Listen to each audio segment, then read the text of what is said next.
Hi friends, ఈరోజు మా ఇంటికి వచ్చేసి టైల్స్ అయితే వచ్చేసాయి. ఇది చూడండి, అభియాత్ నుంచి వచ్చాయి.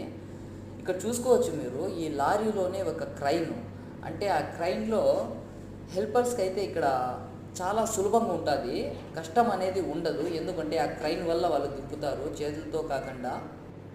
బట్ అయితే సేఫ్టీగా అయితే మాత్రం దిప్పుతూ ఉంటారు. బట్ అయితే హెల్పర్స్కి ఇక్కడ చాలా సులభంగా ఉంటుంది. చూడండి, ఇలాగ తీసుకొని వచ్చేసి వాళ్ళకి ఆ ప్లేస్లో కావాలంటే ఆ ప్లేస్లో అయితే ఇక్కడ ల్యాండ్ అయితే చేస్తూ ఉంటారు వీళ్ళు. అలాగే కోయట్లో వచ్చేసి అభియాత్ అంటే చాలా పెద్ద కంపెనీ. దాంట్లో వచ్చేసి హోమ్కి కావాల్సిందే ఫర్నిచర్స్ కానీ, దాంట్లో వచ్చేసి మీకు ఏమైనా వస్తువులు, సిమెంట్లు, టైల్స్, ఆల్ ఐటమ్స్ అయితే దాంట్లో దొరుకుతాయి. బట్ అయితే ఆ రేట్ కూడా అలాగే ఉంటుంది. బట్ అయితే జెన్యూన్ ప్రైస్ అయితే ఉంటుంది అనమాట. దాంట్లో ఒక లారీలోని క్రైన్ చూడండి ఎలా దింపుతూ ఉన్నారు, ఎలా ల్యాండ్ చేస్తూ ఉన్నారు సామాన్లు. మరిన్ని వీడియోస్ కోసం ఒక లైక్ చేసి సబ్స్క్రైబ్.